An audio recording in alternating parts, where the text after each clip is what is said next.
안녕하세요. 성형외과 전문 이시안입니다. 약간은 내려가요.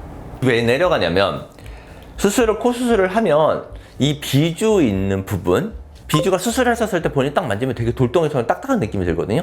이 딱딱한 느낌이 작게는 3개월에서 길게는 6개월까지 가요. 그 딱딱한 동안에 본인이 막 웃거나 했었을 때 여기 잘 안 움직여지거든요. 초반에 심할 때는 인중까지 잘 안 움직여지는 사람들도 있어요. 근데 이게 시간이 지나면서 부드러워지거든요.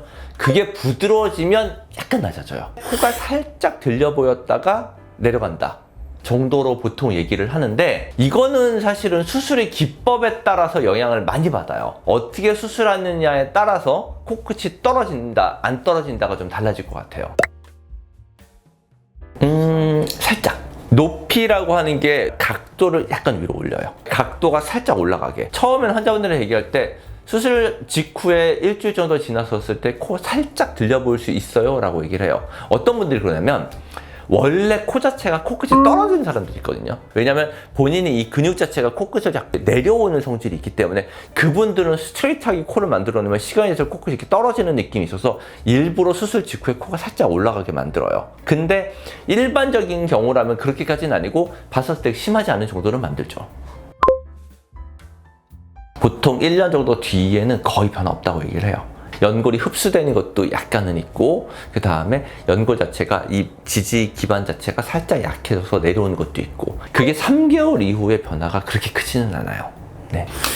이게 사람들이 이제 잘못, 이게 약간 인식이 있어요. 요즘 물어보는 것들도 있는데, 예전에 뭐 귀연골을 쓰면은 코끝이 떨어진다고 하던데, 이거 옛날에 되게 많이 물어봤고, 요즘은 비중격 쓰면 코끝 떨어진다고 하던데 이거 좀 많이 물어보고, 그래서 뭐 꼭 늑연골 써야 된다고 하던데요, 뭐 이런 얘기들도 많이 물어보고. 그런데 근본적으로 일단 코는요, 우리가 코에 있는 지지 기반을 똑바르게 만들어주면 코끝이 잘 떨어지진 않아요.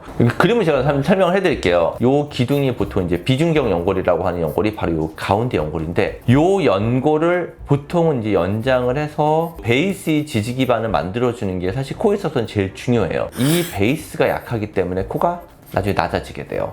우리가 귀연골로만 수술을 했었을 때는 보통 아래 부분은 건드리지 않고 요 위에만 건드리는 경우가 되게 많았어요. 이런 경우는 처음에 비해서 시간이 지나서 코가 낮아지게 되죠. 그래서 귀연골만 단독으로 했었을 때는 요 베이스를 만들기가 힘들기 때문에 보통은 귀연골이나 비중격 연골 두 가지를 같이 써서 가고요.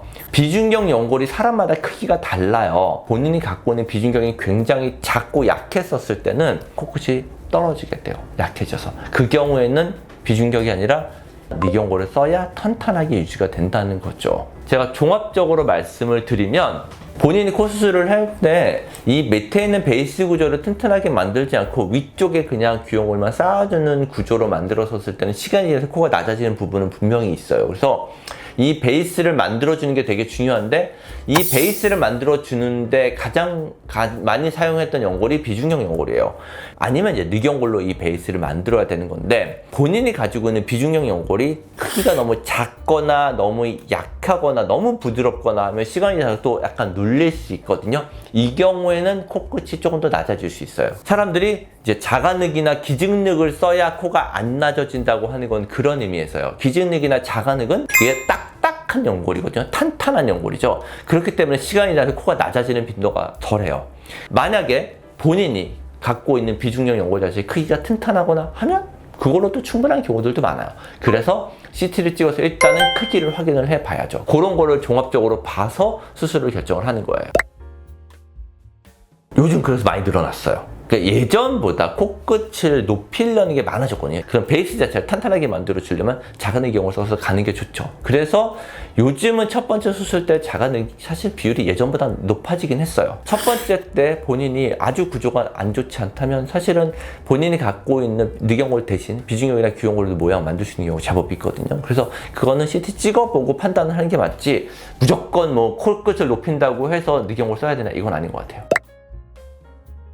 코끝이 떨어져서 오신 분들은 그 경우가 많죠. 위경골로 재수술하는 경우의 빈도가 확실히 높습니다. 코 수술 방법 자체가 굉장히 많아요. 여러 가지 방법들이 있고요. 재료 때문이 아니고요. 보통 수술 방법이나 본인이 갖고 있는 현재의 상황 때문에 코끝이 떨어지는 경우가 많기 때문에 여러 가지 변수가 있을 수 있어요. 그거를 종합적으로 판단해서 수술 계획을 잘 세워서 코를 수술을 해야 재수술이 없는 코를 만들 수 있습니다. 감사합니다.